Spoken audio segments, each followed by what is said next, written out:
Hello, FR students. Do you want to learn how to prepare financial statements for your Section C questions?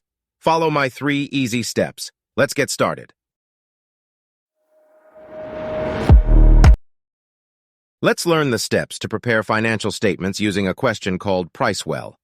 Let's start with the requirement of the question. The requirement says to prepare SOPL and SOFP. Before reading the question further, let's do our first step, which is to prepare a simple layout of the financial statements.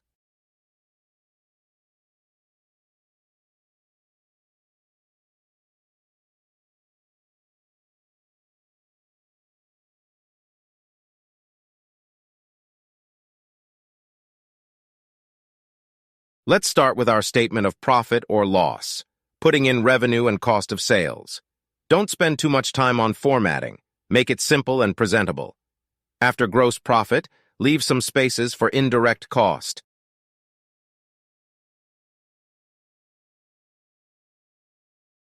Now comes the profit before tax, then tax expense and profit for the year. Make sure to tell the examiner whether you're working in thousands or millions. Now we are going to insert some basic formulas to your empty layout using simple Excel functions like sum.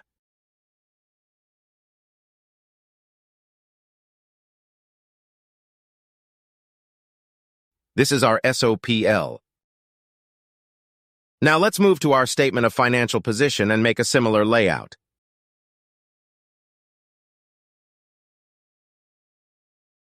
It starts with our assets section that has current and non-current assets.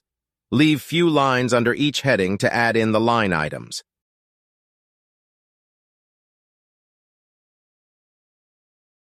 And then the equity section and liability section under which we have current and non-current.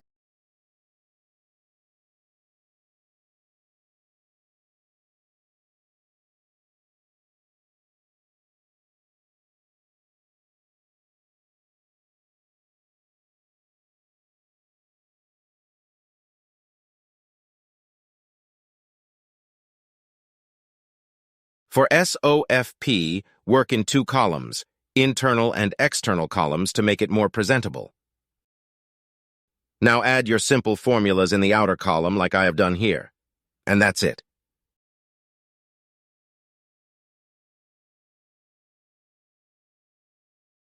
For items like equity shares and retained earnings, usually you don't need internal column. But for other items, you need both columns.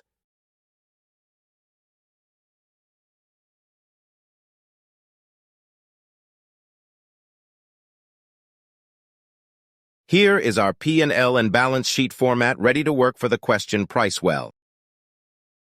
Now let's move to the second step, which is to bring in the figures from the trial balance into the formats that you have created. The trial balance is starting from leasehold properties. If you notice, for leasehold property, it says at valuation, meaning the asset is at carrying value. And for other 2 assets, it's at cost, which means you will find accumulated depreciation to deduct from the cost. And for lease payment, it says the 31st of March, so it's in arrears. Then you have a list of other balance sheet items. And then we have few P&L items. After all this, you see the dividend paid that's given here. You should know that it has to be deducted from retained earnings. And then the trial balance ends with current and deferred tax. Firstly, we are going to add those figures without any adjustments into your financial statements. If you see, these figures all have notes attached to them. But figures inventory, trade payables, and all do not have notes attached. So let's first insert them all and earn some easy marks. You will get 0.5 marks per item. We are going to start with the inventory, so let's go to current assets and insert the figure.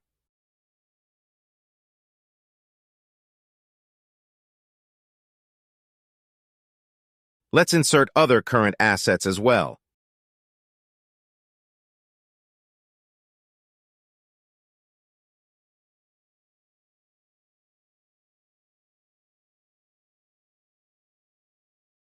Then we will add trade payables in the current liabilities.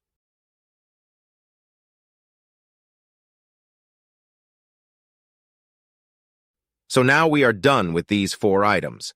Let's insert the expenses and also the figures for equity shares and retained earnings.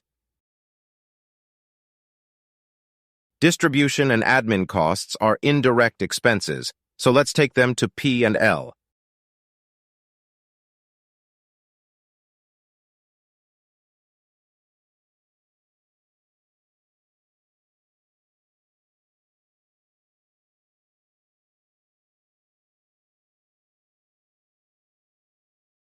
And let's insert the figure for equity shares directly in the outer column.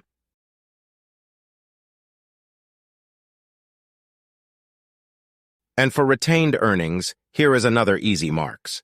The opening balance for retained earnings is given as $44,100, but remember we should also deduct the dividends paid from it. With retained earnings, we should add the profit for the year and deduct the dividend paid. So let's do it by linking the cells.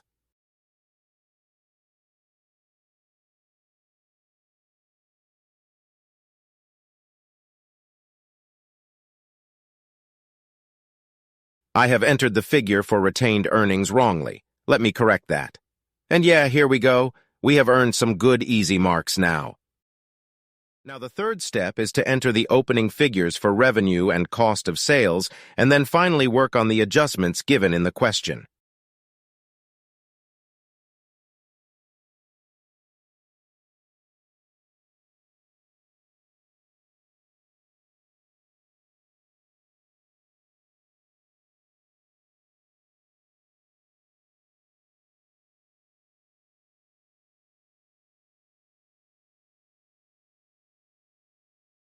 If we move on to the adjustments, it's starting from the PPE.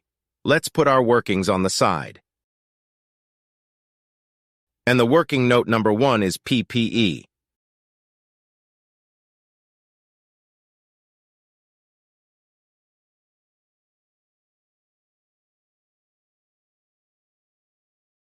We have 3 assets under this: the leasehold property, the plant and equipment, and the rights to use asset. Let's put the opening balance from the trial balance for each item.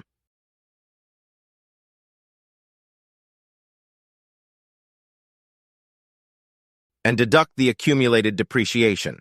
Since leasehold property is at valuation, there is no accumulated depreciation for it.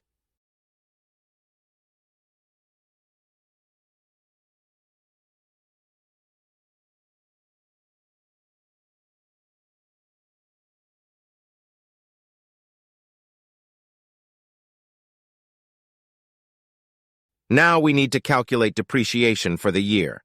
Let's go to the notes, which has 3 paragraphs, each related to each asset.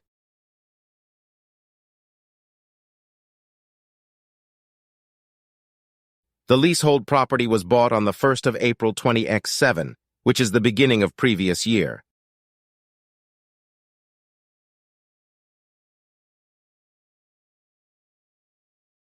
And they are using fair value method for it.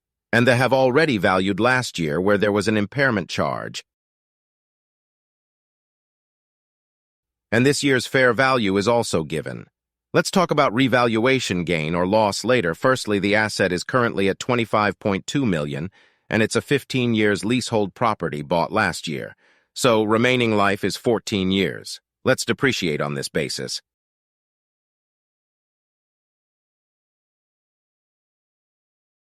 And for plant and equipment, it's 25%. And for rights of use asset, the lease term is 4 years, and it's given that it's depreciable over lease term. So let's do it all.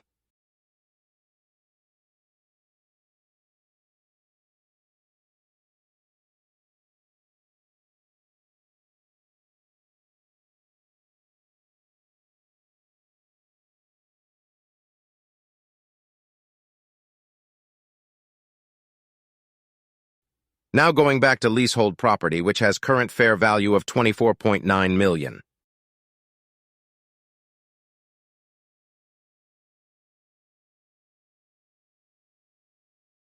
This gives us a revaluation surplus for this asset.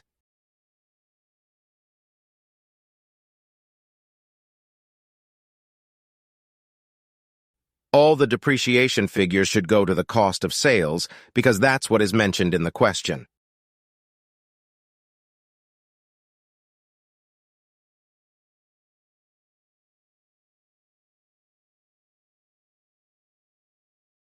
Now, the revaluation gain normally goes to OCY, but since there was an impairment in the previous year, this will be credited to P&L to the extent of the loss available. This should be deducted from cost of sales to show the effect of reversal of impairment.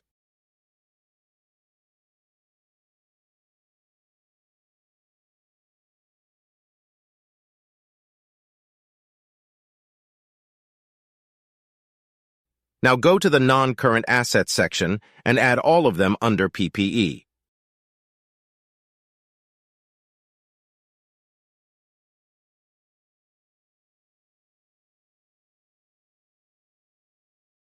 Now let's get to lease liability, for which we take the opening figure from the trial balance.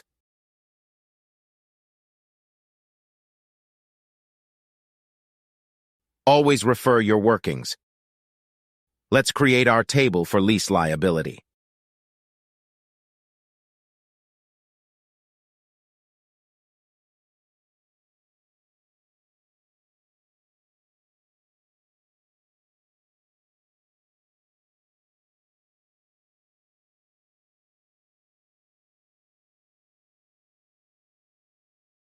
The question says rent is paid in arrears, remember that.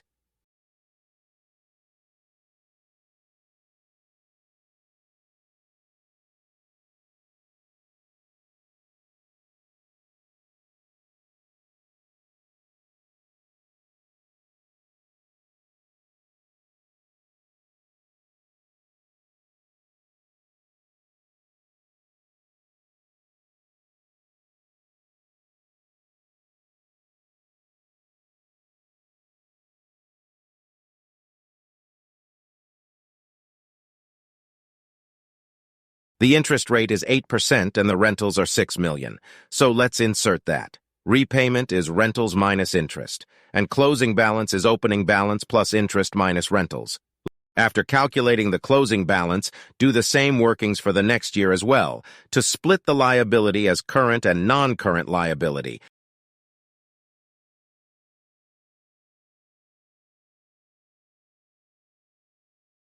So the current year's interest will go to the finance cost. So let's add the finance cost, refer the working, and input the figure.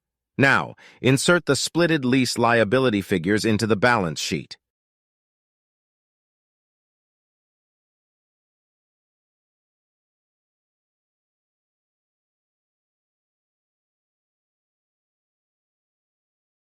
The next working is on the contract asset.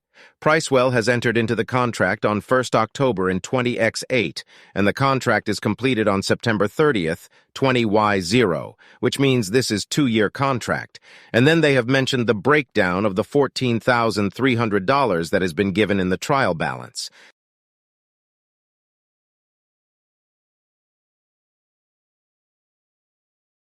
Now let's prepare the blank template for working out the contract asset. It's of 4 steps.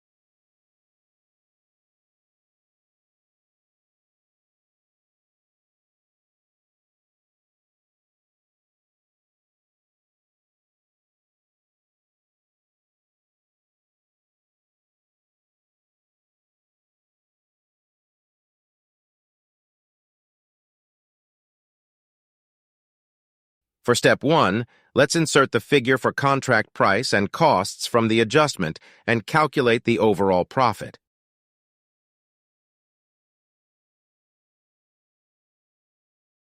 In step 2, we work out the progress, and in the question they have asked for output method, so we calculate progress based on work certified. Now, in step 3, we work out the revenue and cost of sales based on progress.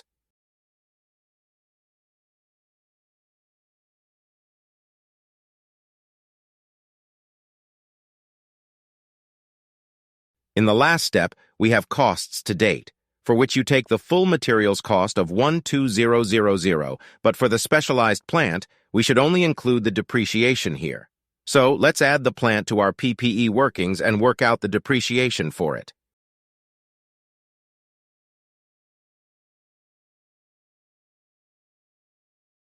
Depreciation is based on 2 years of contract.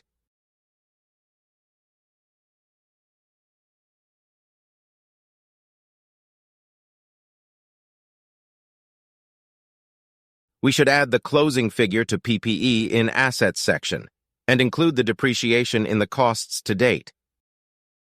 Now, for profit to date, get the figure from Step 3 and payments to customer is given in the question. And the contract asset is basically costs to date plus profits to date minus payment to customer. And we include this in current asset. I should also add revenue and cost of sales from Step 3 to SOPL, which I will do at last. The next working is related to a sales made acting as an agent. So our commission, which is 20% of the $8 million, is our only revenue. But they have included $8 million as sales and $6.4 million as cost of sales, which is wrong. Our sales itself should only $1.6 million, and there is nothing to cost of sales here. So in order to adjust this, let's debit sales and credit cost of sales with $6.4 million. So let's deduct from sales and cost of sales this amount.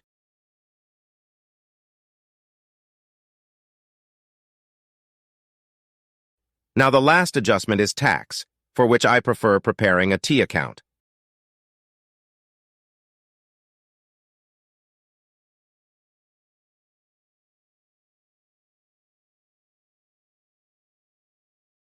Let's put the opening deferred tax on the credit side, and this figure is given in the trial balance.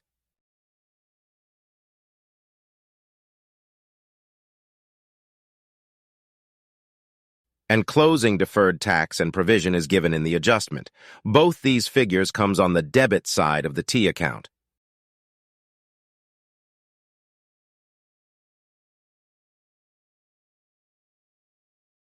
In the trial balance, you have current tax given as a debit balance, so it's under provision, so this comes on debit side as well. Now let's close the account and find the balancing figure, which will be the income tax expense.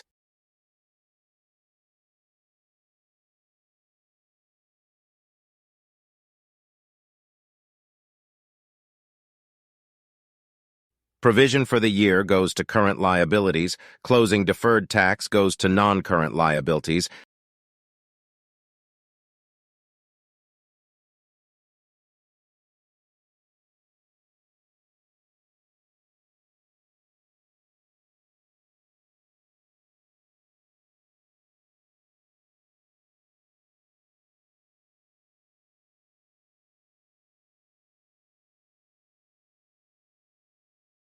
and tax expense goes to SOPL.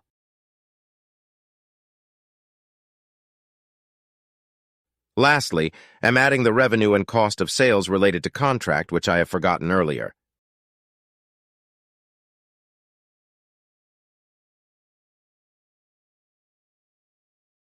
Now that gives us a profit of $19,852, which is added to retained earnings, and our balance is tallied. Hope this is helpful. Subscribe for more.